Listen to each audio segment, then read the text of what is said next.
Good evening friends. Indian পলিটির এই ক্লাসে তোমাদের স্বাগত। আমাদের এই ভিডিও লেকচারের এটা ক্লাস 1, যেখানে আমি ইন্ডিয়ান পলিটি কিছু ইম্পর্টেন্ট জায়গা নিয়ে ডিসকাস করব। আমরা এই যে ইন্ডিয়ান পলিটি সাবজেক্টটার সিগনিফিকেন্স সম্পর্কে জানব, কিভাবে এই সাবজেক্টটা অ্যাপ্রোচ করব এবং স্ট্র্যাটেজি আমাদের কি হবে। তার সাথে আমি একটা ব্রিফ ওভারভিউ রেখেছি যাতে সাবজেক্টটা সম্পর্কে একটু বুঝতে সুবিধা হয়। তো তোমরা শেষ অবধি দেখবে। আশা করছি তোমাদের ভিডিওটা খুব উপকার হবে এবং তোমাদের ডাউট খুব ভালোভাবে ক্লিয়ার হবে। আমি একটা দেখো সিক্রেট ফ্যাক্ট রেখেছি in the end, at the end, যেখানটাতে আমি কিছু সিক্রেট টিপস তোমাদের দেব। আজকের ক্লাসের পিডিএফটা তোমরা টেলিগ্রাম চ্যানেলে পেয়ে যাবে। Ranking 1 searching WBCS channel image education ল্যাবে তোমাদের জন্য আমরা Monday to Saturday back to back classes রেখেছি, যার শিডিউল তোমরা দেখতে পাচ্ছ অন স্ক্রিন। তো এখানে আমি অর্চিষ্মান প্রামাণিক তোমাদের জন্য ইন্ডিয়ান পলিটির জন্য ক্লাস রেখেছি মানডে এবং Thursday. Every Monday and Thursday 7 PM আমার ক্লাস আসবে ইন্ডিয়ান পলিটির উপর, এবং প্রত্যেক উইকে একটা করে আমি স্ট্র্যাটেজিকের ক্লাসও রাখছি, যেটা হবে কি ফ্রাইডে অ্যাট 6 PM এই স্ট্র্যাটেজিকের ফ্রাইডেতে ক্লাসটা থাকবে। আরও বলে রাখি যে WBCS এবং অন্যান্য চাকরির পরীক্ষার যে সমস্ত নোটস, মক টেস্ট এবং ভিডিও কোর্সের জন্য তোমরা আমাদের যে ওই অফিসিয়াল ওয়েবসাইট আছে সেটা ফলো করতে পারো। তাছাড়াও আমাদের যে অ্যাপস আছে সেখানে 4 রকমের কোর্স লঞ্চ করা হয়েছে। ডেসক্রিপশন বক্সে লিঙ্ক দেওয়া আছে, তোমরা ইন্টারেস্টেড থাকলে সেখানে দেখতে পারো গিয়ে। তো চলো বেশি দেরি না করে শুরু করা যাক। তো প্রথম কথা হচ্ছে ওয়েটেজ অফ দিস সাবজেক্ট। প্রথমত আমাদের ভাবতে হবে কি সাবজেক্টটা কেন ইম্পর্টেন্ট। আমরা যে সমস্ত বাংলা মিডিয়ামের স্টুডেন্ট ম্যাক্সিমাম, তারা কিন্তু এই সাবজেক্টটা অ্যাকাডেমিক্সে ম্যাক্সিমাম পড়েনি। তো এক্সাম প্রসপেক্টে কতটা সাবজেক্টে ইম্পর্টেন্ট সেটা খুব বোঝার দরকার। আমরা যারা পলিটির পি অবধি পড়িনি তারা কিন্তু আমার ভিডিও দেখে আমি বলতে পারি POLITY প্রত্যেকটা লেটারই আর কি আমি শিখিয়ে দেবো। তো তোমরা আমার যে আপকামিং ভিডিওগুলো তোমরা প্রত্যেকটা দেখবে। তো দেখো WBCS প্রিলিমসে 13 থেকে 15 মার্কস আমাদের এই ইন্ডিয়ান পলিটির উপরে আসে। আমরা জানি প্রিলিমসে একটা সেক্টর থাকে হচ্ছে ইকোনমিক্স এবং পলিটি, সেখানে 25 মার্কস কিন্তু আসে, আর তার মধ্যে বেশিরভাগটাই কিন্তু পলিটির থেকেই আসে। আর খুব ফ্যাকচুয়াল এবং টু দ্য পয়েন্ট কোশ্চেন হয়। কেমন কোশ্চেন আমি পরে ডিসকাস করছি। তাছাড়া দেখো মেন্স পেপার 5, এখানে কিন্তু 100টা আর কি মার্কস থাকে, কোশ্চেন থাকে, সেটা কিন্তু পলিটির ওপর থাকে। আর তাছাড়াও পিএসসির আদার্স এক্সাম যেমন মিসলেনিয়াস, প্রিলিমেন্স, মোটর ভেহিকেলস, আইডিও, ক্লার্কশিপ, এগুলোর জন্য কিন্তু পলিটিটা ভীষণই ইম্পর্টেন্ট। এখানে মোটামুটি তুমি ধরে রাখো আউট অফ 103 থেকে 5টা কোশ্চেন তোমরা কিন্তু ইন্ডিয়ান পলিটি থেকে পাবে। তাছাড়াও WBP, SI, কনস্টেবল, প্রিলিমেন্স, বা তোমরা যদি রেলওয়ে বা SSC, MTS, CGL বা CHSL এর প্রিপারেশন করে থাকো, তাহলে কিন্তু তোমরা 5খানা কোশ্চেন মিনিমাম এই পলিটি সেকশন থেকে পেতেই থাকবে। আর খুবই ইম্পর্টেন্ট জায়গা যেটা ইন্ডিয়ান পলিটি থেকে, সেটা হচ্ছে কনসেপ্ট বিল্ড আপ। আমি আগে বলছিলাম যে আমাদের 9, 10 বা 11, 12-এ ইন্ডিয়ান পলিটি আমরা পড়ে থাকি, 11, 12-এ থাকে, কিন্তু 9, 10-এ অবধি থাকে না। তার জন্য আমাদের কনসেপ্টটা অনেকটাই লেট থাকে। তো সেই কারণে কিন্তু আমাদের এই সেকশনটাতে অসুবিধা হয়, যেটা হচ্ছে পার্সোনালিটি টেস্ট। এখানে কিন্তু কিছু কনসেপ্ট ওয়াইজ তুলে তুলে কোশ্চেন দেয়, কোশ্চেন জিজ্ঞাসা করে। কেমন কোশ্চেন আমি পরে ডিসকাস করছি। দেখো এই সাবজেক্টটার বেনিফিট হচ্ছে টু দ্য পয়েন্ট কোশ্চেন আসে এবং যেগুলো খুবই সুন্দরভাবে অ্যান্সার করা যায়। ঠিক আছে, তো দেখো টপিক কি কি কভার করতে হয়। টপিক কভার করতে হয় হচ্ছে প্রথমত সংবিধান বা আমাদের ইন্ডিয়ান কনস্টিটিউশন। এটা কিন্তু থরোলি আমাদের পড়তে হবে, প্রত্যেকটা অধ্যায় পড়তে হবে কনস্টিটিউশনের কি কি আছে না আছে। তারপরে দেখো লজ অ্যান্ড বিলস, অর্থাৎ আমাদের যে সমস্ত পার্লামেন্ট যে সমস্ত বিল বা লজ আনে আমাদের জন্য, ইমপ্লিমেন্ট করে, সেগুলো নিয়ে আমাদেরকে পড়তে হবে। তাছাড়া দেখো জুডিশিয়াল ভার্ডিক্টস, অর্থাৎ সুপ্রিম কোর্টের বিভিন্ন যে সমস্ত বিচার আসে, যে সমস্ত ভার্ডিক্টস মানে রায় আসে, সেগুলো নিয়ে কিন্তু আমাদের পড়তে হবে। দেখো কনস্টিটিউশন আমাদের যে জায়গাগুলোকে ফোকাস করতে হবে মেনলি, সেগুলো হচ্ছে ফ্রেমওয়ার্ক, মানে কনস্টিটিউশনের যে ফ্রেমওয়ার্কটা থাকে, যে ভাগ ভাগভাবে কনস্টিটিউশনটা তৈরি, সেই জায়গাটা। তারপরে হচ্ছে সিস্টেম অফ গভর্নমেন্ট, গভর্নমেন্ট কীভাবে সিস্টেম কীভাবে আর কি ফাংশন করে সেই জায়গাটা। Central and state local government মানে পঞ্চায়েত বা মিউনিসিপ্যালিটি, ইউটিস, কনস্টিটিউশনাল বডিজ, নন কনস্টিটিউশনাল বডিজ, এরকম অনেক রকম ডাইমেনশন আমরা এখানে কনস্টিটিউশনের মধ্যে দেখব।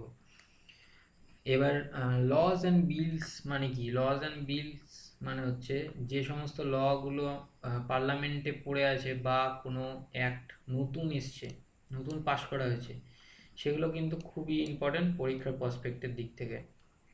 যেমন তোমরা জানো জিএসটি, তারপরে রিসেন্টলি ট্রিপল তালাক যে জিনিসটা এসছে, তাছাড়া সিটিজেনশিপ অ্যামেন্ডমেন্ট অ্যাক্ট, এটাও খুব ইম্পর্টেন্ট। তো রিসেন্ট কিছু বিল খুব বা বিল বা অ্যাক্ট খুব ইম্পর্টেন্ট। তাছাড়া হচ্ছে জুডিশিয়াল ভার্ডিক্ট, জুডিশিয়াল ভার্ডিক্ট মানে হচ্ছে যেগুলো সুপ্রিম কোর্ট, হাইকোর্ট বা বিভিন্ন জুডিশিয়াল অথরিটির মাধ্যমে আনা হয়। যেমন একটা এক্সাম্পল দিয়ে রেখেছি যে শবরীমালা টেম্পল ভার্ডিক্ট, যেটা একটা ভার্ডিক্ট ছিল, সেটা কিন্তু খুব ইম্পর্টেন্ট, একটা কনফ্লিক্টের জায়গা ছিল। তো দেখো টপিক কনস্টিটিউশনটা কিন্তু পুরোপুরি থরলি কভার করতে হবে। কিন্তু যদি আমরা দেখি লজ, বিলস বা জুডিশিয়াল ভার্ডিক্টস, এগুলো কিন্তু শুধুমাত্র কনস্টিটিউশন রিলেটেড যেগুলো থাকবে সেগুলো কিন্তু আমরা কভার আপ করব। মানে ধরো কোনো ভার্ডিক্ট আসলো যেটা কন্ট্রাডিক্টরি ভার্ডিক্ট, ধরো ফান্ডামেন্টাল রাইটসকে ভায়োলেট করছে কোনো একটা ভার্ডিক্ট বা কোনো একটা অ্যাক্ট ফান্ডামেন্টাল রাইটসকে ভায়োলেট করছে বা ফান্ডামেন্টাল রাইটসের বিরুদ্ধে আচরণ করছে, তবে সেটা কিন্তু কেস হবে এবং কেসের একটা রায় আসবে, সেটা কিন্তু খুবই ইম্পর্টেন্ট হবে। মানে কনস্টিটিউশনের আন্ডারে যে সমস্ত টপিকগুলো আসে সেইগুলো নিয়ে যদি কোনো এক্সট্রা কেস হয় বা লজ হয়, তাহলে কিন্তু সেগুলো ইম্পর্টেন্ট হবে খুব বেশি বেশি করে। তারপরে দেখো আমি একটা ব্রিফ ওভারভিউ দিয়েছি। আমরা ব্রিটিশ রুলের অধীনে ছিলাম। আমরা সবাই মোটামুটি জানি যে 200 বছর ব্রিটিশরা আমাদের দেশকে শাসন করেছে। তো তারা যখন শাসন করেছে তখন কিন্তু তারা বিভিন্ন রকম রুলস অ্যান্ড রেগুলেশনস এনেছে এবং সেগুলোকে ভারতবর্ষের মধ্যে ইমপ্লিমেন্টও করা হয়েছে। তো তারা বিভিন্ন রকম রুলসের মাধ্যমে ভারতবর্ষের মানুষদের চালিয়েছে। এইবার দেখো যখন তারা চলে যাচ্ছে পাওয়ার ইন্ডিয়ার হাতে দিয়ে, মানে যখন আমরা স্বাধীন হচ্ছি আর কি, বিভিন্ন রেসপন্সিবল ইন্ডিয়ান হ্যান্ডসের হাতে পাওয়ার দেওয়া হচ্ছে, তখন কিন্তু আমাদের একটা রুল বুকের দরকার হবে। কারণ রুল বুক ছাড়া কোনো একটা নেশন চলতে পারে না। কারণ কোনো একটা যদি আইন শৃঙ্খলা না থাকে একটা নেশানে, তাহলে সেই নেশান কিন্তু শাইন করতে পারে না বা অগ্রগতি করতে পারে না, সেটা কিন্তু কোল্যাপস করে যাবে। তো সেই কারণেই গঠন করা হলো হচ্ছে কনস্টিটিউয়েন্ট অ্যাসেম্বলি, অর্থাৎ একটা কনস্টিটিউয়েন্ট অ্যাসেম্বলি গঠন করা হলো, যে সংঘটা আমাদের কনস্টিটিউশন অর্থাৎ আমাদের যে রুল বুক সেটাকে বানাবে। সেটা গঠন করা হলো কবে? 1946 সালে, ঠিক আছে। এবার একা তো এই রুল বুকটা পুরোপুরি করা সম্ভব নয়। তোমরা বুঝতে পারছো কত রকমের রুলস থাকতে পারে একটা দেশ চালাতে গেলে। তো সেখানে বিভিন্ন রকম কমিটির সৃষ্টি করা হলো। Committee means drafting committee, very very important. যে এটাই কনস্টিটিউশনের ড্রাফট তৈরি করেছিল, এবং আদার্স কিছু কমিটি আছে, সেগুলো পরে আমরা ডিসকাস করব। তো এই আর কি বিভিন্ন গুণী গুণী ব্যক্তিরা তারা এই কনস্টিটিউয়েন্ট অ্যাসেম্বলির মেম্বার ছিলেন এবং তারা ডিসিশন নিয়ে একটা কনস্টিটিউশন আমাদের জন্য বানিয়েছেন। তো সেই কনস্টিটিউশনগুলো যখন বানাতে আসে, এবার একটা ইন্টারেস্টিং জায়গা হচ্ছে, সেই কনস্টিটিউশনগুলো যখন বানাতে আসেন, তখন আমাদের কিছু কনসেপ্ট বাইরে থেকে কিন্তু অ্যাকোয়ার করতে হয়। অ্যাকোয়ার করতে হয় মানে ধরো যে সমস্ত দেশের কনস্টিটিউশন তখন হয়ে গিয়েছে অলরেডি ইমপ্লিমেন্টেড, যেমন জার্মানি বা ইউএসএসআর, তো এদের বিভিন্ন ভালো যে সমস্ত জায়গাগুলো আমরা অ্যাকোয়ার করেছি, বড় করেছি, এবং সেগুলোকে মডিফাই করেছি ইন্ডিয়ার মোতাবিক। মানে ইন্ডিয়া ভারতবর্ষে যেভাবে চলতে গেলে যেরকম রাখবে, ভারতবর্ষ জার্মানি তো এক নয়, তাহলে জার্মানিতে যে আইনটা আমরা আনছি সেই আইনটা মডিফাই করা হলো ভারতবর্ষের অ্যাকর্ডিংলি, ভারতবর্ষের মতো করে দিয়ে একটা রুল বুক করা হলো, যেটাকে বলছে সংবিধান। সেটা এনাক্টমেন্ট হলো কবে? 26শে জানুয়ারি 1950 সাল। 26শে জানুয়ারি আমরা প্রজাতন্ত্র দিবস হিসেবে পালন করি, তাই না? এখানে দেখো একটা ছবি দেখা যাচ্ছে, এখানে কনস্টিটিউয়েন্ট অ্যাসেম্বলির বিভিন্ন কমিটির যে চেয়ারম্যান তারা সাইন করছেন এই কনস্টিটিউশনে, ঠিক আছে? তো দেখো অ্যাপ্রোচ কিভাবে নেব, তো ওখানে তো গেল, ওইটা হচ্ছে কনস্টিটিউশনের মেন বেসিক একটা ধারণা। এবার হচ্ছে অ্যাপ্রোচ আমরা কিভাবে নেব। অ্যাপ্রোচ নিতে গেলে প্রথমত জানতে হবে কীরকম টাইপের কোশ্চেন আসে। একটা দেখো ফ্যাকচুয়াল কোশ্চেন আসে, ফ্যাক্ট রিলেটেড কোশ্চেন আসে, সেটা প্রিলিমস অ্যাজ ওয়েল অ্যাজ মেন্সেও আসে। এবার একটা আসে কি conceptual question. Conceptual question maximum মেন্সেই আসে, পিলিতে খুব একটা আসে না। আর আরেক রকমের কোশ্চেন আসে হচ্ছে অ্যানালিসিস বা ইলাবোরেশন টাইপ কোশ্চেন, যেগুলো ইন্টারভিউতে কিন্তু খুব আসে। যেমন আমি একটা করে উদাহরণ দিলে ব্যাপারটা ক্লিয়ার হবে আরও ভালোভাবে।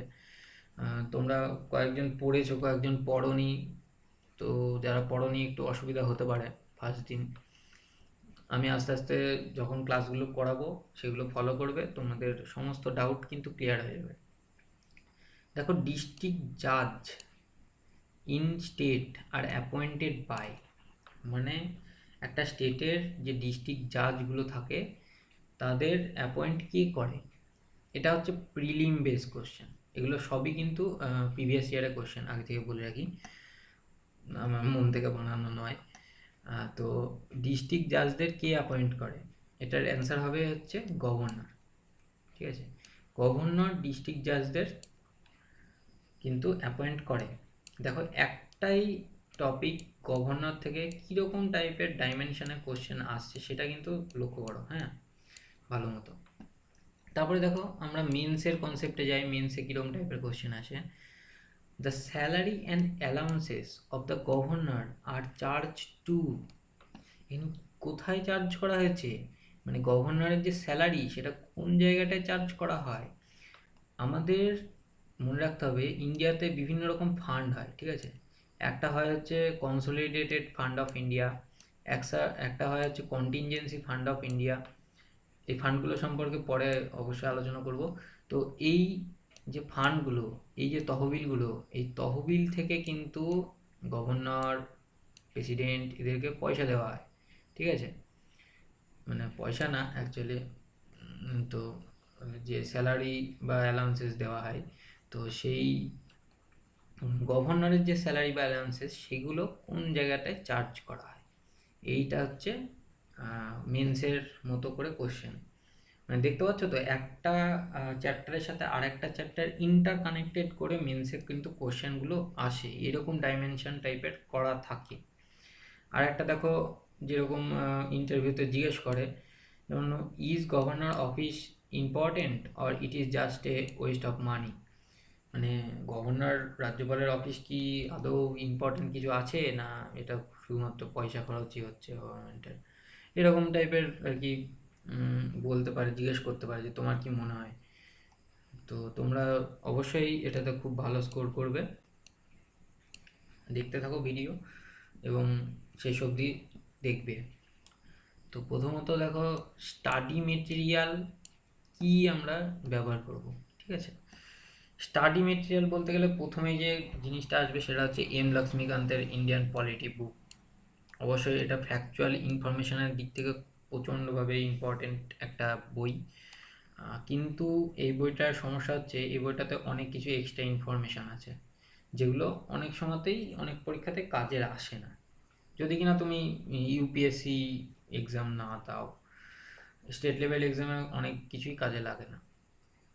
তারপরে আসছে হচ্ছে এনসিআরটি না ক্লাস 9-10-এর বই, যেটা কনসেপ্ট বিল্ড আপ করতে খুবই সাহায্য করবে, ঠিক আছে। এই বইটা দেখতে পারো। আর একটা হচ্ছে নিউজ পেপার লেটেস্ট বিল বা ভার্ডিক্টস, এইগুলোর জন্য কিন্তু নিউজ পেপার ফলো করতে পারো। এবার মেন যেটা ইম্পর্টেন্ট জায়গা সেটা হচ্ছে তোমাদের তো অনেক সাবজেক্টই পড়াশোনা করতে হয়। তো এই যে সাবজেক্টটা, you must be very selective. মানে তোমাদের শুধু এই সাবজেক্টটা বলে নয়, হ্যাঁ, সব সাবজেক্টেই তোমাদের কিন্তু ভেরি সিলেক্টিভ স্টাডি করতে হবে। কিভাবে করতে হবে আমি পরে আবার ডিসকাস করব। তো এই নাহলে এই ভিডিওটা অনেকটা বড় হয়ে যাবে। তো দেখো আমি কিছু প্রিভিয়াস ইয়ারের কোশ্চেন তোমাদের সামনে তুলে ধরছি, খুবই সহজ সহজ কোশ্চেন। তোমরা বুঝতে পারবে কতটা আর কি জায়গা থেকে কীরকমভাবে কোশ্চেনগুলো আসে। তো মেন তো আমাদের যে টার্গেট থাকবে কি পরীক্ষা ক্র্যাক করা। আমাদের তো এই সাবজেক্টে খুব বেশি জ্ঞান অর্জনের প্রয়োজন নেই বা পিএইচডি হোল্ড করার প্রয়োজন নেই। আমাদের তো টার্গেট থাকবে কি যে আমরা যাতে পরীক্ষায় পাশ করি with less and less effort. যত কম এফোর্ট দিয়ে আমরা পাশ করতে পারবো ততই ক্রেডিট, এটা কিন্তু মাথায় রাখতে হবে। তো দেখো প্রথম কোশ্চেনটা, সেটা হচ্ছে number of articles present in the constitution of India originally was. মানে মাথার উপর দিয়ে গেল, বুঝতে পারছি প্রথম দিন। কনস্টিটিউশন অফ ইন্ডিয়া মানে ভারতের সংবিধানে যে আর্টিকেলস মানে অরিজিনালি ওয়াজ মানে যে আর্টিকেলটা ছিল প্রথম যখন ইমপ্লিমেন্ট হয় তখন ভারতের সংবিধানে কতগুলি আর্টিকেল ছিল, এটাই হচ্ছে কোশ্চেন। আর্টিকেল মানে হচ্ছে বিভিন্ন রকম যে সমস্ত নিয়মগুলো সেগুলো আর্টিকেলের মাধ্যমে লেখা হতো, ঠিক আছে। পরে ডিসকাস করবো আরও ডিটেলসে। তো এটা আরআরবি এনটিপিসি 2016-এর কোশ্চেন কিন্তু। দেখো এটা অ্যান্সার হবে হচ্ছে 395 ইন্ডিয়ান কনস্টিটিউশনে কিন্তু প্রথম ছিল, ঠিক আছে। পরে আরও অ্যাড করা হয়েছে। তারপরে দেখো question, what is the term of elected representative of a gram panchayat. Gram পঞ্চায়েতে যে ইলেক্টেড রিপ্রেজেন্টেটিভ অর্থাৎ প্রধান যিনি থাকেন তার টার্ম কত বছরের হয়, অর্থাৎ কত বছর পরিষদ প্রধান থাকে, তারপরে আবার ইলেকশন হচ্ছে। তো এটা আমরা মোটামুটি সবাই জানি, যারা গ্রামে থাকি তারা তো জানি, আর তাছাড়া শহরে যারা থাকি তারা তো জানি একটা ইলেকশন উৎসব হয় আর কি। সেটা হয় হচ্ছে 5 বছর অন্তর। 5 বছর অন্তর আমরা ভোট দিয়ে আসি, পঞ্চায়েতের প্রধানকে নির্বাচন করি। তো এটা দেখো এসএসসি সিজিএল 2017-এ কিন্তু এসছে। তারপরে দেখো একটা question, the president of India is elected by. মানে প্রেসিডেন্ট আমাদের রাষ্ট্রপতি কিভাবে ইলেক্টেড হয়। আমরা তো ডাইরেক্টলি ভোট দিই না রাষ্ট্রপতিকে, তাই তো। তো কিভাবে প্রেসিডেন্ট নির্বাচিত হয়, এটা দেখো WBPSI 2019-এর কোশ্চেন। তো প্রথম অপশান আছে রাজ্যসভা, তারপরে আছে elected member of parliament and state legislative assembly, তারপরে আছে লোকসভা, তারপরে আছে পার্লামেন্ট। তো এটার অ্যান্সার হবে যেটা সেটা হচ্ছে elected member of parliament and state legislative assembly. মনে রাখতে হবে পার্লামেন্টের লোকসভা এবং রাজ্যসভা দুটো ভাগ থাকে। এবার এখানে কিছু মানুষ থাকে, এখানে কিছু মানুষ থাকে। এইবার কথা হচ্ছে এই মানুষগুলোর মধ্যে কিছু কিছু মানুষ থাকে যাদেরকে নির্বাচন করা হয় না, অর্থাৎ যারা ইলেক্টেড নয়, তারা নমিনেটেড হয়। অর্থাৎ প্রেসিডেন্ট তাদেরকে নমিনেট করে এবং এই হাউসে পার্লামেন্টে পাঠায়। তো তারা হয় কি নমিনেটেড মেম্বার। এবার প্রেসিডেন্টের যখন ইলেকশন হয় তখন কিন্তু নমিনেটেড মেম্বাররা ভোট দিতে পারে না, শুধুমাত্র ইলেক্টেড মেম্বাররাই ভোট দিতে পারে। ঠিক আছে, তো তোমাদের জন্য একটা হোমওয়ার্ক থাকছে যেটা তোমরা কমেন্ট সেকশানে অবশ্যই জানাবে। Who is our president? খুবই ইজি কোশ্চেন, খুবই কমন কোশ্চেন। আমাদের রাষ্ট্রপতির নাম কি?